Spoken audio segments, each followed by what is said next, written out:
So now things start to get a little more interesting.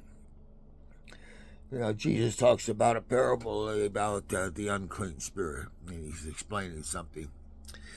Um, a lot of the cleanliness laws, uh, they were brought in so that a person would not be offensive to others. You don't want to smell bad. You don't want to be disgusted, so that you're offensive to other people.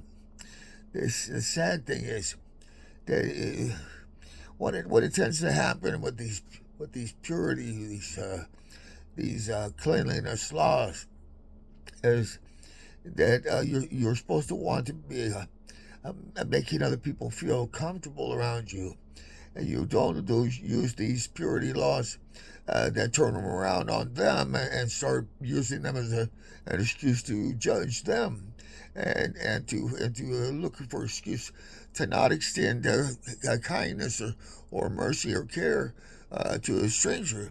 You can't use that purity law uh, uh, as a tool of judgment on others. It's a personal uh, commitment to not be offensive, not to use it as a tool that you are offensive to other people. You can't go that way. It was never intended as such. Uh, the purity laws took a whole new depth and scope of meaning. They happens with the Christians as well as the Jews, as well as any religious group who professes to be, religious. These are people who say they're Jews, who say they're Christians, but they're not looking for uh, the things that are important in the law. The important things in the law are to care for the downtrodden, to care for the widows, the orphans, to extend kindness to strangers and hospitality. It's about those things. And so you love your neighbor as yourself, love God. Those are the weightier matters of the law. And you don't use these purity laws as an excuse not to do the weightier matters of the law. Jesus said that's what they were doing at the time. They were looking for excuses to get out of extending kindness by labeling somebody that they're not worth it. They're disgusting. They're this, they're that. And the purity laws were about you, so you wouldn't be disgusting, so you wouldn't be offensive, so that you might extend kindness to others and properly. The weightier matters of the law are mercy, judgment, and faith towards uh, towards the towards the downtrodden. And proper judgment is not being judgmental. Uh, it's being defending of other folks, and they've ignored those things at that time, and they still do it today. So boy, I'll get in trouble for this, huh? And this is the kind of stuff that people take offense to when they're told about it. But Jesus was truly concerned that this pathway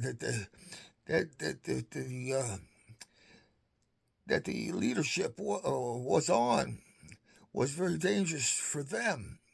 Let's look at this parable of the unclean spirit. The unclean spirit goes out of a person and it walks through dry places, and finding no rest, it comes back. Now the unclean spirit is this person trying to seeing themselves as unclean, trying to be clean before God, and trying to be pure before God. So this attempt to be pure later on becomes not just a judgment of yourself, but a judgment that extends out to everybody else around you. So that this one spirit leaves, but when he comes back, he sees the house clean and empty, and then he brings 7 more spirits more worse than the first. And those 7 spirits that are worse than the first are the ones that are no longer judging the inward person. They're judging everybody around them, everybody everywhere around them, and it's for every thing that they do, um, 7 times over. That's 7 times. One for each of your five senses, and one for your mind, and one for your heart. And so, you talk about those the seven seven sins were listed. There was, in the beginning of the sins were evil thoughts, and murders, adulteries, fornication, um, theft, lies. There was a list of 7, and then lo and behold, in another area, you find that list has grown. It's grown to a list of 12 or 13, and they all begin with both. Both the lists begin with evil thoughts. So you have evil thoughts about doing evil things that are personal, but you also have evil thoughts about occupying yourself with what evil you think is existing in the minds and hearts of others. And that's where the 7 spirits, more worse than the first, are at play. And, Jesus took issue with them. He says, you've ignored these weightier matters of the law, which were judgment, which was not being judgmental, mercy, judgment, and faith. Faith that there'll be enough to go around, enough to share, and mercy and kindness towards the downtrodden, towards the outcast. He says, you've ignored those things.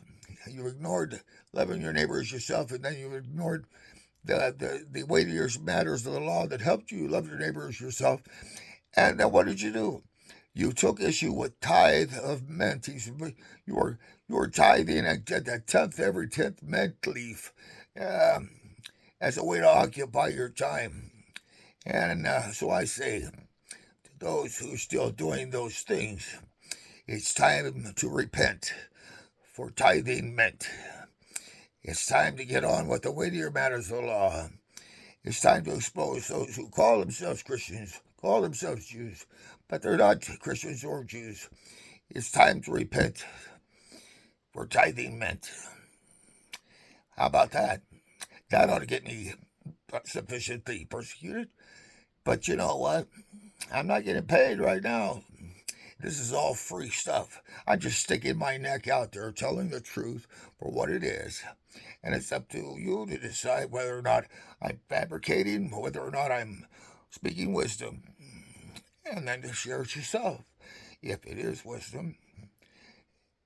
And so, if you like what I have to say, if you want to hear more, subscribe, hit the like button, and have a nice day.